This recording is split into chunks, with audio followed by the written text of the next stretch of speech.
Hi friend, welcome to PLC. ये data structure का पहला वीडियो है। मैं डाटा स्ट्रक्चर का 3 से 4 वीडियो लाऊंगा। बहुत ही शॉर्ट फॉर्म में प्रिसाइज वे में डाटा स्ट्रक्चर की तैयारी आपको कराऊंगा। इसे आप लास्ट मिनट नोट समझ सकते हैं, मतलब कि जैसे कि एग्ज़ाम के एक दिन पहले भी पढ़ के आप जाइएगा तो बहुत सारा कंसेप्ट इसमें से आपके एग्जाम में देखने को मिल जाएगा। तो चलिए शुरू करते हैं। बहुत शॉर्ट में हम डाटा स्ट्रक्चर को कवर करेंगे क्योंकि समय बहुत ही कम है आप लोगों के पास। तो डाटा स्ट्रक्चर होता क्या है? डाटा स्ट्रक्चर का डेफिनेशन का मतलब ये होता है कि डाटा को एक ऑर्गेनाइज वे में स्टोर करना, ताकि उसे एक्सेस करने में मेरे लिए आसानी हो, चाहे उसमें किसी तरह का अपडेशन करना हो तो मेरे लिए आसानी हो। तो डाटा स्ट्रक्चर इसी के लिए डिजाइन किया जाता है, डाटा स्ट्रक्चर इसी के लिए बनाया जाता है। ठीक है। तो डाटा स्ट्रक्चर दो प्रकार का होता है मेनली, लीनियर डाटा स्ट्रक्चर और नॉन लीनियर डाटा स्ट्रक्चर। जो भी लीनियर डाटा स्ट्रक्चर है, नाम से ही लग रहा है कि लीनियर, ये एक सीक्वेंस में होता है। ठीक है। और नॉन लीनियर जो डाटा स्ट्रक्चर है, इसका कोई एक निश्चित सीक्वेंस नहीं होता है। तो लीनियर डाटा स्ट्रक्चर में आपको देखने को मिलेगा एरे, स्ट्रिंग। स्ट्रिंग भी नॉन ये लीनियर में ही आता है। ठीक है ना। Array, string, linked list, stack, Q. ये एग्जाम्पल जरूर याद रखिएगा, डायरेक्ट एग्जाम्पल से आपको क्वेश्चन एक मिल जाएगा कि इनमें से कौन लीनियर डाटा स्ट्रक्चर नहीं है, ऐसे करके क्वेश्चन आ सकता है। और नॉन लीनियर डाटा स्ट्रक्चर में दो ही आते हैं, जो कि है ट्री, एक है ट्री और दूसरा है ग्राफ। ठीक है। तो आगे हम लोग सबको एक एक कर पढ़ेंगे कि क्या है एरे, क्या है लिंक्ड लिस्ट, क्या है स्टैक, क्या है क्यू। ठीक है ना। इन सबको हम लोग आने वाले वीडियोस में कवर करेंगे। डाटा स्ट्रक्चर का क्या एडवांटेज है, थोड़ा सा हम लोग इस चीज़ को देख लेते हैं। डाटा स्ट्रक्चर अगर यूज कर रहे हैं तो ये आपको इफ़िशियंसी प्रोवाइड करता है, रीयूजेबिलिटी प्रोवाइड करता है, एब्स्ट्रैक्शन प्रोवाइड करता है। थोड़ा सा एक्सप्लेन मैं कर देता हूँ। इफ़िशियंसी का मतलब होता है कोई अगर आप काम कर रहे हैं तो उसकी कार्य क्षमता और बढ़ जाए, मतलब परफॉर्मेंस और बेहतर हो जाए, तो उसको हम लोग बोलते हैं इफ़िशियंसी। ठीक है। तो अगर डाटा स्ट्रक्चर का इस्तेमाल करके अगर आप कोई काम कर रहे हैं तो इफ़िशियंसी बढ़ जाएगी, मतलब उसकी जो भी प्रोडक्टिविटी है वो बढ़ जाएगी। रीयूजेबिलिटी, रीयूजेबिलिटी किसी चीज़ का हो जाता है तो कितना अच्छा होता है कि एक बार बनाए कई बार उसको इस्तेमाल करते रहें। तो ये भी प्रोवाइड करता है रीयूजेबिलिटी। एक बार अगर आप कोई डाटा स्ट्रक्चर डिज़ाइन कर देते हैं तो उसको कई जगह पे रीयूज़ कर लेते हैं। एब्स्ट्रैक्शन, एब्स्ट्रैक्शन अपने आप में एक बड़ा ही कॉम्प्लिकेटेड वर्ड है। एब्स्ट्रैक्शन का मतलब होता है कि आप एक बार काम कर दे रहे हैं तो हर बार अगर अगर आपको सेम तरह का काम करना पड़े, हर बार उतना ही मेहनत करना पड़े, तो बड़ा ही ये टफ माना जाता है।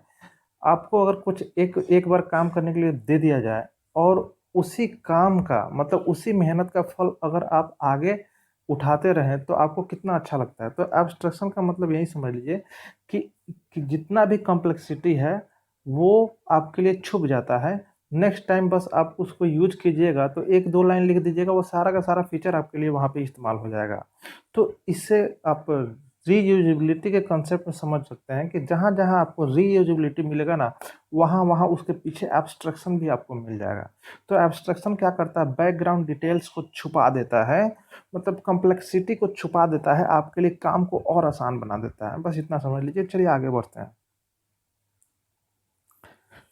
अब इसका कुछ ऑपरेशन, ऑपरेशन हर जितना भी डाटा स्ट्रक्चर है सबका एक एक ऑपरेशन हम लोग पढ़ेंगे ही। किसी में कुछ कम ऑपरेशन है, किसी में कुछ ज़्यादा ऑपरेशन है, लेकिन मोटा मोटी ऑपरेशन यहाँ पे दिया हुआ है। तो insertion, deletion, traversal, search. Insertion का मतलब डाटा को इंसर्ट करना, डिलीट का मतलब डाटा को डिलीट करना, ट्रेवर्सल का मतलब होता है डाटा को डिस्प्ले करना, ट्रेवर्सल का मतलब होता है डाटा को एक तरह से डिस्प्ले करना, सर्च का मतलब होता है पार्टिकुलर डाटा को खोज कर उसको दिखाना। ठीक है। ट्रेवर्सल का मतलब सारे डाटा को ही दिखाना। चलिए ठीक है। ऑपरेशन डाटा स्ट्रक्चर का मेनली लगभग इतना ही होता है। अब आ जाइए, डाटा स्ट्रक्चर दो प्रकार के मेनली होते हैं। अगर आप मेमोरी एलोकेशन के अनुसार देखिएगा तो स्टैटिक डाटा होता है एरे। स्टैटिक डाटा स्ट्रक्चर किसको बोलते हैं हम लोग? एरे को। और डायनेमिक डाटा स्ट्रक्चर हम लोग किसको बोलते हैं? लिंक्ड लिस्ट को। देखिए, ऊपर चलते हैं। अब हम क्या करते हैं? ऊपर चलते हैं। ठीक है। यहाँ पे आते हैं। आ जाइए यहाँ पे। देखिए, एक चीज़ मैं समझा रहा हूँ, थोड़ा समझिएगा। मेमोरी एलोकेशन के अनुसार पे दो ही डाटा स्ट्रक्चर होते हैं, एक होते हैं एरे और दूसरा होता है लिंक्ड लिस्ट। तो एरे और लिंक्ड लिस्ट ही हर जगह यूज होगा।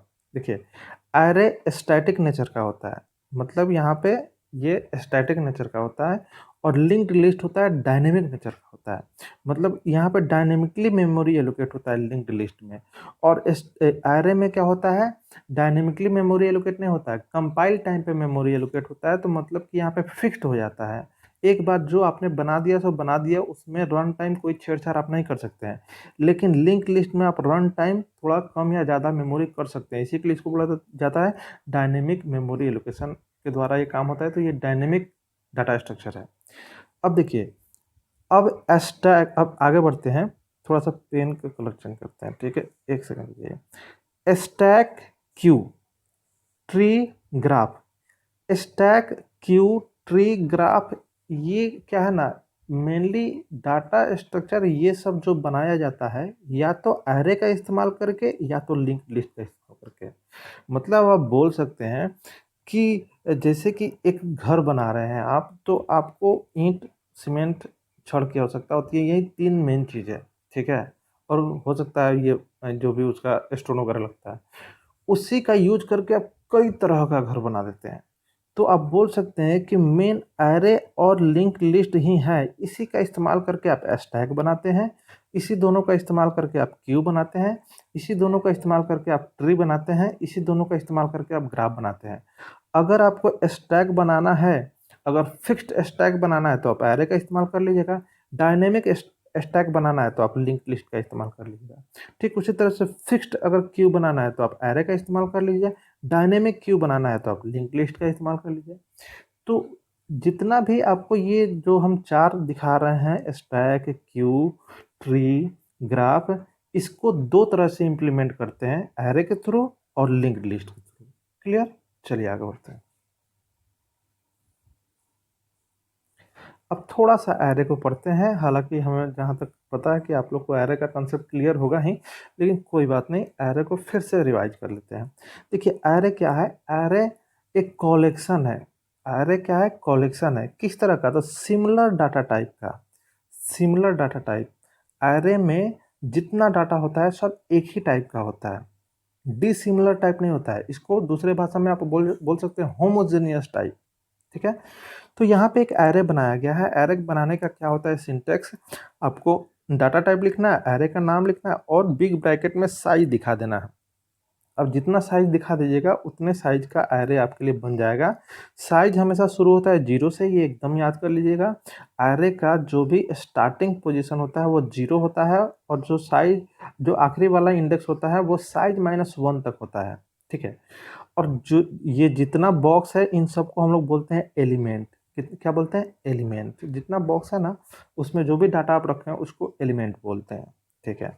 तो ये रहा एरे के बारे में। तो एरे दो प्रकार के होते हैं, 1D एरे मतलब single dimensional array, 2D array मतलब डबल डायमेंशनल एरे। तो अगर आपको 2D एरे बनाना है तो दो को आपको साइज दिखाना होगा, एक साइज होता है रो के लिए, दूसरा साइज होता है कॉलम के लिए। याद रखिएगा, स्टार्टिंग वाला रो के लिए होता है और उसके बाद वाला कॉलम के लिए होता है। तो अगर आप इस तरह का कोई एरे बनाते हैं तो देखने में इस तरह का एरे बनेगा। मतलब क्या कि 3 × 4 का आपने एरे बनाया है तो कितना मेमोरी ब्लॉक हो जाएगा, 12, ठीक है। तो आप इसको काउंट कीजिएगा तो 12 हो जाएगा, ठीक है। तो 2D एरे थोड़ा सा मैंने यहाँ पे आपको बता दिया। चलिए अब आगे बढ़ते हैं, थोड़ा सा पॉइंटर के कंसेप्ट को समझते हैं। पॉइंटर, देखिए, पॉइंटर बहुत ही मेन है डाटा स्ट्रक्चर में, हर जगह पॉइंटर का इस्तेमाल आपको देखने को मिलेगा। तो पॉइंटर का कंसेप्ट थोड़ा समझते हैं। पॉइंटर क्या है, पॉइंटर कुछ नहीं है, एक वेरिएबल ही तो है। बस ये वेरिएबल वैल्यू ना स्टोर करके एड्रेस स्टोर करता है, मेमोरी एड्रेस। तो किसका मेमोरी एड्रेस स्टोर करता है, तो दूसरे वेरिएबल का, लेकिन वो वेरिएबल सेम टाइप का होना चाहिए। मतलब कहने का मतलब ये है कि जिस टाइप का पॉइंटर है उसी टाइप का दूसरा वेरिएबल होगा, तभी उसका एड्रेस रख पाएगा वो पॉइंटर। यहाँ पे एग्जांपल से समझिए, एक ए मैंने वेरिएबल बनाया जो कि इंटीजर टाइप का है, जिसमें 10 वैल्यू है, तो ये रहा वेरिएबल, ठीक है। एक आपने पॉइंटर बनाया, पॉइंटर बनाने के लिए आपको ठीक वेरिएबल डिक्लेरेशन की तरह ही लिखना पड़ता है, बस एक एस्ट्रिक्स ज़्यादा लगा देना पड़ता है।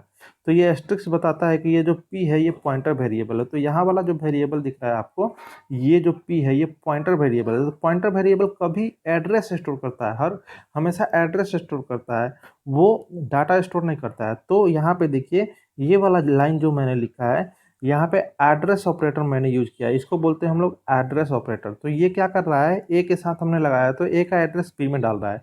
तो यहाँ पे आ गया 2395, ये ए का एड्रेस है। जैसे ए का एड्रेस पी में गया तो ये अब इसको पॉइंट करना शुरू कर दिया। पॉइंट करना शुरू कर दिया का मतलब अब ये इसको पॉइंट कर रहा है। तो आप पी के मदद से भी ए का डाटा निकाल सकते हैं। ए के थ्रू तो ए का डाटा आप निकाल ही सकते हैं, लेकिन अब इनडायरेक्टली आप पी के द्वारा भी डाटा निकाल सकते हैं। अब थोड़ा सा हम आगे बढ़ते हैं। देखिए यहाँ पे वो खास तरह का पॉइंटर आपको दिख रहा होगा, मैं जूम कर देता हूँ इसको। यहाँ पे एक पॉइंटर बनाया गया है पी आर, जिसके पहले डबल स्टार लगाया गया है। तो अगर डबल स्टार लगा के कोई पॉइंटर बनाते हैं तो इसको बोलते हैं हम लोग pointer to pointer. Pointer to pointer बोलते हैं। मतलब क्या कि अब ये जो पॉइंटर है ना, किसी दूसरे वेरिएबल का एड्रेस ना रख के ये दूसरे पॉइंटर वेरिएबल का एड्रेस रखेगा। तो देखिए यहाँ पे हमने क्या किया है कि इसमें p का एड्रेस डाल रहे हैं, जो कि अपने आप में एक पॉइंटर वेरिएबल है। तो यहाँ पे हम ऐसा लिख रहे हैं, तो ये लाइन जब भी एग्जीक्यूट होगा तो एड्रेस इसमें ये वाला चला जाएगा, मतलब कि 2397। तो अब ये इसको पॉइंट करना शुरू कर दिया। ठीक है, इसको पॉइंट करना शुरू कर दिया। तो हम बोल सकते हैं कि ये है आर्म वेरिएबल, ये है पॉइंटर वेरिएबल, ये है पॉइंटर टू पॉइंटर वेरिएबल। आप कॉन्सेप्ट समझ गए।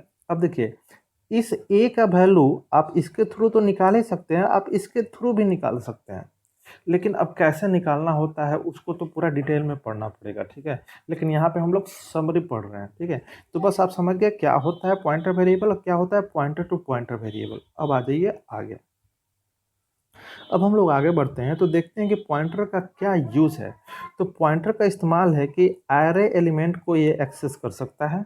पॉइंटर के थ्रू आप एरे एलिमेंट को एक्सेस कर सकते हैं। कोई भी फंक्शन एक ही वैल्यू रिटर्न करता है, ये आप लोग को पता होना चाहिए। कोई भी फंक्शन हो एक ही वैल्यू रिटर्न करता है, लेकिन आप more than one value return करवाना चाहते हैं तो आप पॉइंटर का इस्तेमाल कीजिए। तो पॉइंटर के थ्रू आप किसी फंक्शन से more than one value return करवा सकते हैं। डायनेमिकली एलोकेशन मेमोरी, अब जब कभी मेमोरी का एलोकेशन डायनेमिकली कीजिएगा, मतलब कि डायनेमिक मेमोरी एलोकेशन कीजिएगा, तो वहाँ पे उस डायनेमिक मेमोरी एलोकेशन को एक्सेस करने के लिए पॉइंटर वेरिएबल का इस्तेमाल किया जाता है। ठीक है, तो वहाँ पे इस्तेमाल होता है इसका। Implementing data structure like linked list, tree, graph. आगे आप लिंक लिस्ट पढ़िएगा तो लिंक लिस्ट में देखिएगा हर जगह पॉइंटर का इस्तेमाल हो रहा है, ट्री में भी, ग्राफ में भी। मतलब लिंक्ड लिस्ट में पॉइंटर का इस्तेमाल होता है, और लिंक लिस्ट के द्वारा अगर आप ट्री बनाते हैं, ग्राफ बनाते हैं, तो वहाँ पे भी पॉइंटर का इस्तेमाल देखने को मिल जाएगा। लिंक लिस्ट के थ्रू अगर आप स्टैक बनाते हैं तो वहाँ पे भी पॉइंटर का इस्तेमाल देखने को मिल जाएगा। तो आप यहाँ पे कॉमन सेंस लगा के अब आप समझ सकते हैं। तो ये चीज़ थोड़ा सा ध्यान में रखना है। अब आ जाइए डायनेमिक मेमोरी एलोकेशन, देखते हैं कि डायनेमिक मेमोरी एलोकेशन होता क्या है। डायनेमिक मेमोरी एलोकेशन का मतलब क्या कि रन टाइम मेमोरी एलोकेट हो, कंपाइल टाइम मेमोरी एलोकेट नहीं हो। मेमोरी एलोकेशन कब हो, रन टाइम। तो रन टाइम मेमोरी एलोकेशन अगर करवाना है तो आपको ये फंक्शन के मदद से ही मेमोरी एलोकेट करना होगा। तो 3 फंक्शन है। पहला फंक्शन है मैलोक। मैलोक फंक्शन के थ्रू अगर आप कोई मेमोरी एलोकेट करवाते हैं तो वो डायनेमिक मेमोरी एलोकेशन कहलाएगा। तो अगर कोई मेमोरी एलोकेशन करवाते हैं मैलोक के द्वारा तो पॉइंटर वेरिएबल की जरूरत पड़ेगी। तो यहाँ पे हमने जो ptr लिखा है तो आप समझ लीजिए पॉइंटर वेरिएबल है ये। ठीक है, तो यहाँ पे हमने बस सिंटेक्स लिखा है, बस हमने क्या लिख दिया है, सिंटेक्स। और यहाँ पे इसका एग्जाम्पल हमने नहीं लिखा है, लेकिन फिर भी मैं समझाने के लिए एक एग्जाम्पल आपको लिख देता हूँ। देखिए हम यहाँ पे बना रहे हैं इंट ए, तो आपको पता होगा ये एक नॉर्मल वेरिएबल है जो कंपाइल टाइम बनता है, तो आप बोल सकते हैं ये स्टैटिक वेरिएबल है। ठीक है, यहाँ पे स्टैटिकली मेमोरी एलोकेट हो रहा है। लेकिन आप अगर इसी तरह का मेमोरी ब्लॉक बनाना चाहते हैं जो कि 2 बाइट का होगा, इंटीजर 2 बाइट का जनरली होता है, किसी किसी बुक में 4 बाइट आपको मिल जाएगा, लेकिन वो सब कंपाइलर पर डिपेंड करता है कौन 2 बाइट होगा कौन 4 बाइट होगा। हमें वहाँ ये सब नहीं समझना, हमें यहाँ पे समझना है कि डायनेमिक मेमोरी एलोकेशन। तो जो भी यहाँ पे अगर इस तरह का मेमोरी ब्लॉक अगर आप चाहते हैं, 2 बाइट का मेमोरी ब्लॉक अगर आप चाहते हैं, तो लेकिन डायनेमिक मेमोरी एलोकेट हो तो आपको मैलोक का इस्तेमाल करना होगा। तो मैलोक का जब भी आप इस्तेमाल कीजिएगा तो ये क्या करता है ना, एक मेमोरी ब्लॉक जस्ट बना देता है, लेकिन इसका कोई नाम नहीं रहता है। जैसे कि यहाँ पे ए नाम है इसका मेमोरी ब्लॉक का, तो यहाँ पे कोई नाम नहीं रहता है। इसी मेमोरी का जो एड्रेस होगा, मान लिया कि एड्रेस हम यहाँ लिख देते हैं 2349, यही एड्रेसवा को किसी दूसरे पॉइंटर वेरिएबल जैसे कि ये PTR है, इसमें ये रिटर्न कर देता है। ये फंक्शन क्या करता है, इसी मेमोरी एड्रेस को रिटर्न कर देता है। अब ये इसको पॉइंट करना शुरू कर देगा। तो अब यहाँ पे भविष्य में आप जो डाटा रखिएगा तो वो PTR के थ्रू आप एक्सेस कर सकते हैं। तो डायनेमिकली मेमोरी एलोकेट हुआ है ये वाला, ठीक है ना, डायनेमिकली मेमोरी एलोकेट हुआ। तो इस तरह का अगर मेमोरी एलोकेशन करना चाहते हैं तो आपको मैलोक का इस्तेमाल करना होगा। तो सिंटेक्स थोड़ा सा ध्यान में रख लीजिए। आपको क्या करना होगा, मैलोक फंक्शन लिखना होगा, इसमें साइज देना होगा। जैसे कि अगर हमने यहाँ पे 2 बाइट का मेमोरी एलोकेट किया है तो यहाँ पे हम लिख देंगे 2, और यहाँ पे ये इंटीजर टाइप है, इसी तरह ना चाहिए हमको, तो यहाँ पे हम लिख देंगे इंट। बस डाटा टाइप की जगह पर डाटा टाइप लिख दीजिए और बाकी सब जैसा है वैसे रहने दीजिए। तो इस तरह से करके आप मेमोरी एलोकेट कर सकते हैं डायनेमिकली। चलिए, एक तो हमने सीख लिया कि डायनेमिक मेमोरी एलोकेशन मैलोक के द्वारा कैसे करते हैं। अब कैलोक क्या काम करता है इसको समझते हैं। देखिए, अगर एरे की तरह मेमोरी बनाना हो, ये तो नॉर्मल वेरिएबल की तरह मेमोरी बनाना हुआ तब मैलोक का इस्तेमाल किए, लेकिन एरे की तरह मेमोरी एलोकेट अगर आपको करना है तो एरे में तो देखते हैं मल्टीपल ब्लॉक होते हैं, मल्टीपल ब्लॉक्स होते हैं। तो इस तरह का मल्टीपल ब्लॉक्स वाला मेमोरी एलोकेट करना है तो आपको कैलोक का इस्तेमाल करना होगा। तो कैलोक क्या करता है, मल्टीपल ब्लॉक्स आपके लिए क्रिएट कर देता है, जो कि रन टाइम करता है, ठीक है। तो यहाँ पे आपको ब्लॉक्स की संख्या दिखाना होगा। जैसे कि अगर देखा जाए तो यहाँ पे 4 ब्लॉक है, तो आप यहाँ पे लिख दीजिएगा 4, ठीक है। यहाँ पे लिख दीजिएगा 4। साइज कितना, 2 बाइट का चाहिए तो यहाँ पे लिख दीजिए 2। तो यहाँ पे लिखना है साइज, मतलब हर ब्लॉक का कितना आपको साइज चाहिए वो लिख दीजिए, कितना ब्लॉक चाहिए आपने n की जगह पर वो लिख दिया, और यहाँ पे लिख दीजिए डाटा टाइप के तौर पे इंट। तो ये क्या करेगा, इस तरह का मेमोरी आपके लिए क्रिएट कर देगा, और इसका जो पहला एड्रेस है वो कहाँ ला कर रख देगा, PTR में। तो इस तरह करके आप मेमोरी एलोकेट कर सकते हैं मल्टीपल ब्लॉक। अब आ जाइए री एलोक। री एलोक का मतलब होता है री एलोकेशन, मतलब आपने पहले से कोई मेमोरी क्रिएट किया है और उसमें आपको फिर से कोई बदलाव करना है। तो कोई भी बदलाव या चेंजिंग करना हो पहले एलोकेटेड मेमोरी में, तो री एलोक का इस्तेमाल कीजिए। तो देखिए इसका सिंटेक्स क्या है, आपको यहाँ पे डाटा टाइप तो दिखाना होगा, ठीक है, और री एलोकेट लिखना होगा। यहाँ पे PTR, कौन PTR, वहीं जिसके पास पुराना मेमोरी एड्रेस का मतलब पुराना मेमोरी ब्लॉक का एड्रेस है, उसी PTR को आपको यहाँ लिख देना है, और नया जो साइज देना है वो दे दीजिए। जैसे कि ये 4 ब्लॉक का था तो यहाँ पे आप 3 दे दीजिए, तो 3 ब्लॉक का बना देगा, ठीक है। और फिर यहाँ पे आप PTR लिख सकते हैं, या यहाँ पे दूसरा कोई वेरिएबल का नाम लिख सकते हैं। तो ये क्या कर देगा, रीएलोकेट कर देगा। हालांकि जनरली जो PTR आप यहाँ पे लिखते हैं वही PTR आप यहाँ पे लिखिएगा, तभी तो कहलाएगा कि हाँ कि मेमोरी थोड़ा सा रीएलोकेट हो गया, मतलब चेंजिंग हो गया, पुराने वाले मेमोरी में थोड़ा सा बदलाव करके नया वाला मेमोरी जनरेट हो गया। तो रीएलोक, बस इतना याद रखिएगा, मेमोरी ब्लॉक में छेड़छाड़ करने के लिए रीएलोक का इस्तेमाल करते हैं। अब आगे बढ़ते हैं। फ्री फ्री एक फंक्शन है जो डायनेमिकली एलोकेटेड मेमोरी को रिलीज करता है। मतलब क्या कि डायनेमिकली जो आप मेमोरी बना रहे हैं उसको अगर डिलीट करना चाहते हैं तो आप फ्री का इस्तेमाल कीजिए। बस लिख देना है फ्री और बीच में लिख दीजिए PTR। तो PTR के पास जितना मेमोरी रहेगा वो सब रिलीज हो जाएगा, मतलब सब फ्री हो जाएगा, सब डिलीट हो जाएगा। तो फ्री फंक्शन का इस्तेमाल करते हैं डी एलोकेशन के लिए, बोल सकते हैं डी एलोकेशन के लिए, ठीक है। चलिए, अब एक और छोटा सा टॉपिक है, इसको कवर कर लेते हैं। देखिए, अब आते हैं हम स्ट्रक्चर पे। स्ट्रक्चर भी बहुत मेन है, ठीक है। हमने पॉइंटर पढ़ लिया, हमने डायनेमिक मेमोरी एलोकेशन पढ़ लिया, हमने एरे पढ़ लिया, ठीक है। अब हम लोग पढ़ेंगे स्ट्रक्चर। स्ट्रक्चर जो है ना, स्ट्रक्चर क्या करता है, अभी जैसे कि हमने एरे देखा, तो एरे में मल्टीपल ब्लॉक्स तो आपने बना लिया, ठीक है, लेकिन इसमें डाटा जो भी आप स्टोर कर रहे हो वो तो सेम टाइप का है ना। जैसे कि इंटीजर रख रहे हैं तो जो कुछ डाटा रखेगा वो इंटीजर टाइप का ही आप रखिएगा। ऐसा थोड़ा ही होगा कि हाँ एक इंटीजर रखें, दूसरा फ्लोट रखें, तीसरा कैरेक्टर रखें, ऐसा आप नहीं कर सकते हैं। एरे में तो ऐसा नहीं कर सकते हैं।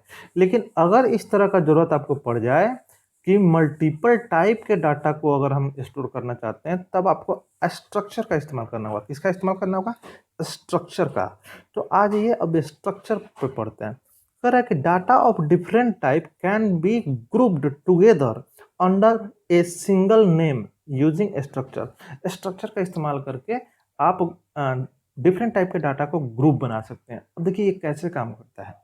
तो स्ट्रक्चर डिफिनेशन, अगर स्ट्रक्चर आपको बनाना हो तो जैसे आप स्ट्रक्चर बनाते हैं तो उसी को बोलते हैं स्ट्रक्चर डिफाइन करना। तो देखिए यहाँ पे स्ट्रक्चर डिफाइन करने का सिंटेक्स क्या होता है, आपको लिखना है स्ट्रक्ट डाटा टाइप और जो नाम आपको पसंद है वो वेरिएबल का नाम आप यहाँ दे दीजिए। मतलब ये जो नाम है स्ट्रक्चर का नाम कहलाएगा, ठीक है। यहाँ पे स्ट्रक्चर का नाम आप तय कर दीजिए जो आप देना चाहते हैं और जितने तरह का वेरिएबल आप देना चाहते हैं यहाँ पे वेरिएबल डिक्लेयर कर दीजिए। पहला इंटीजर डिक्लेयर करना चाहते हैं तो इसको इंट कर दीजिए, दूसरा फ्लोट डिक्लेयर करना चाहते हैं तो इसको फ्लोट कर दीजिए, तीसरा कैरेक्टर डिक्लेयर करना चाहते हैं तो इसको कैरेक्टर कर दीजिए। तो ये तीन जो वेरिएबल है ये तीन तरह का हो जाएगा। पहला इंटीजर वैल्यू स्टोर करेगा, दूसरा कैरेक्टर फ्लोट स्टोर करेगा, तीसरा कैरेक्टर स्टोर करेगा। तो ये जो भी आप यहाँ पे वेरिएबल बना रहे हैं इसको मेंबर वेरिएबल बोलते हैं। क्या बोलते हैं? Member variables. तो यहाँ पे अब आगे देखते हैं। देखिए इस तरह का जो अभी कोड मैंने लिखा है, हालांकि कोड नहीं है सिंटेक्स है, लेकिन इसमें थोड़ा बहुत हमने ग्रीन कलर से लिखा है तो उसको कोड ही समझ लीजिए। अब अगर इस तरह का कोड लिखते हैं तो इसको बोलते हैं स्ट्रक्चर डिफिनेशन।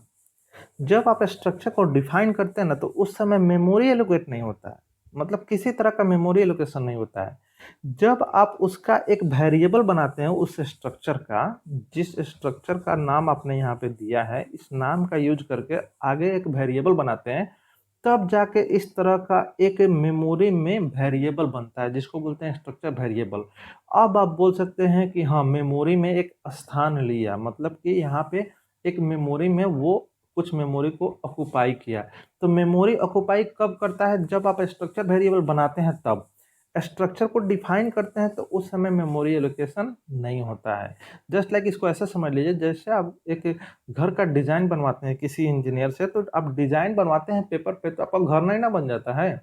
मतलब किसी जमीन पे आपका एक घर खड़ा नहीं ना हो जाता है, नहीं। आप उस डिजाइन को देख के आप घर बनाते हैं तब जाके एक स्पेस को ऑक्युपाई करते हैं आप। तो उसी तरह से अभी आपने यहाँ पे बस डिजाइनिंग किया है, लेकिन यहाँ पे जैसे आप इतना लिख दीजिएगा, पूरा ये लाइन लिखना होगा, स्ट्रक्ट कीवर्ड स्ट्रक्चर का नाम और साथ में जो भी वेरिएबल का नाम आपको पसंद है वो लिख दीजिएगा। तब ये वेरिएबल का नाम हो गया, ये स्ट्रक्चर वेरिएबल कहलाएगा एन। अब ये एन स्ट्रक्चर वेरिएबल मेमोरी में कुछ इस तरह से दिखेगा। मतलब इस स्ट्रक्चर वेरिएबल अपने आप में एक बड़ा वेरिएबल है, इसके अंदर तीन मेंबर है, var1, var2, var3। लेकिन ये तीनों जो है, अगर आपने एक इंटीजर डिक्लेयर किया होगा तो एक इंटीजर डाटा रखेगा, दूसरा फ्लोट डिक्लेयर किया होगा तो दूसरा फ्लोट डाटा रखेगा जैसे कि 10.5, तीसरा कैरेक्टर किया होगा तो तीसरा कैरेक्टर रखेगा। तो देख रहे हैं मल्टीपल टाइप के डाटा को रख लिया कि नहीं रख लिया? हाँ। तो स्ट्रक्चर का यही कमाल है कि ये मल्टीपल टाइप के डाटा को रख सकता है। अब बात आ रही है कि स्ट्रक्चर वेरिएबल को एक्सेस करने का। तो स्ट्रक्चर वेरिएबल को एक्सेस करने के लिए आप क्या कीजिएगा, मतलब मेंबर वेरिएबल को एक्सेस करने के लिए आपको क्या करना है, डॉट ऑपरेटर का इस्तेमाल करना है। स्ट्रक्चर वेरिएबल का अंदर जो वेरिएबल उसको मेंबर वेरिएबल बोलते हैं। तो मेंबर वेरिएबल को इस्तेमाल करने के लिए, एक्सेस करने के लिए, स्ट्रक्चर वेरिएबल का नाम के साथ मेंबर वेरिएबल का नाम तो आप लिखिएगा लेकिन बीच में डॉट ऑपरेटर लगाइएगा। तो इस तरह से करके आपको एक्सेस करना होगा, या तो डाटा डालना हो या डाटा निकालना हो, आपको इसी तरह से लिखना होगा। ठीक है। तो बस आपको ध्यान रखना है कि डॉट ऑपरेटर के सहारे हम मेंबर वेरिएबल को एक्सेस करते हैं। ठीक है। एक चीज और मैं यहाँ बता देता हूँ, अगर पॉइंटर वेरिएबल बनाते हैं, जैसे कि हम यहाँ पे बना रहे हैं स्ट्रक्ट नेम, यहाँ पे स्टार और बना दिए पी और इस पी में डाल दिए एन। अब देखिए, अब एक पॉइंटर वेरिएबल मैंने बना दिया पी। अब ये पी जो है ना, पी के थ्रू पी अब इसको पॉइंट करेगा, पूरे एन को पॉइंट करेगा। तो अब अगर पी के थ्रू अब डाटा को एक्सेस करना चाह रहे हैं मेंबर वेरिएबल को, तो आपको लगाना पड़ेगा एरो ऑपरेटर। ये एरो ऑपरेटर है। फिर लिखना होगा var2 और यहाँ पे लिख दीजिए 10.5। तो ये 10.5 यहाँ पे स्टोर हो जाएगा। तो यहाँ पे कैसे एक्सेस कर रहे हैं, एरो ऑपरेटर के थ्रू, तो दोनों मैंने यहाँ पे आपको बता दिया। ठीक है, चलिए अब स्ट्रक्चर आपने स्ट्रक्चर के बारे में जान लिया। अब आप थोड़ा सा एक स्टेप और आगे बढ़िए, सेल्फ रेफरेंशियल स्ट्रक्चर, क्योंकि सेल्फ रेफरेंशियल स्ट्रक्चर का ही यूज लिंक लिस्ट में किया जाता है। लिंक्ड लिस्ट में सेल्फ रेफरेंशियल स्ट्रक्चर का ही इस्तेमाल किया जाता है। तो आगे अब हम लोग पढ़ेंगे सेल्फ रेफरेंशियल स्ट्रक्चर। तो इसी वीडियो में 2-3 मिनट और लेकर मैं इस चीज़ को समझा देता हूँ कि सेल्फ रेफरेंशियल स्ट्रक्चर क्या होता है। तो देखिए, ये स्ट्रक्चर ही है, बस थोड़ा सा इसका बोल सकते हैं ये एडवांस है। एडवांस क्या है कि ये एक ऐसा स्ट्रक्चर है जिसका एक मेंबर इसी के टाइप का एक पॉइंटर वेरिएबल रखता है। एकदम आसान भाषा में मैं आपको समझा रहा हूँ। ये एक ऐसा स्ट्रक्चर होता है जिसके कई मेंबर हो सकते हैं, मेंबर वेरिएबल कई हो सकते हैं, लेकिन कम से कम उसमें एक ऐसा मेंबर वेरिएबल हो जो इसी स्ट्रक्चर के टाइप का एक पॉइंटर वेरिएबल रखता हो, इसी स्ट्रक्चर के टाइप का एक पॉइंटर वेरिएबल रखता हो। तो देख रहे हैं ना कि यहाँ पे लिखा है स्ट्रक्ट टैग, और स्ट्रक्ट टैग यहाँ पे भी लिखा है, और पॉइंटर वेरिएबल का नाम ptr है। तो इस तरह का अगर कहीं आपको स्ट्रक्चर मिल जाए तो आप बोलिएगा वो सेल्फ रेफरेंशियल स्ट्रक्चर है। क्या है? सेल्फ रेफरेंशियल स्ट्रक्चर है। तो ये सेल्फ रेफरेंशियल स्ट्रक्चर के बदौलत ही हम लिंक्ड लिस्ट बनाते हैं, चाहे वो सिंगल लिंक्ड लिस्ट हो चाहे वो डबल लिंक्ड लिस्ट हो। तो चलिए इस वीडियो को यहीं ख़त्म करते हैं, नेक्स्ट वीडियो में कुछ आगे का टॉपिक लेकर आते हैं। तब तक के लिए थैंक यू। अगर आपको पसंद आया हो तो ज़रूर इस वीडियो को लाइक कीजिएगा और शेयर कीजिए। देखिए सब्सक्राइबर बहुत ही कम है, थोड़ा सा सब्सक्राइबर बढ़ाइए, क्योंकि हमको उसी से थोड़ा सा मोटिवेशन मिलेगा और अच्छे तरीके से मैं आपको पढ़ाने की कोशिश करूँगा। चलिए मिलते हैं नेक्स्ट वीडियो में, तब तक के लिए थैंक यू।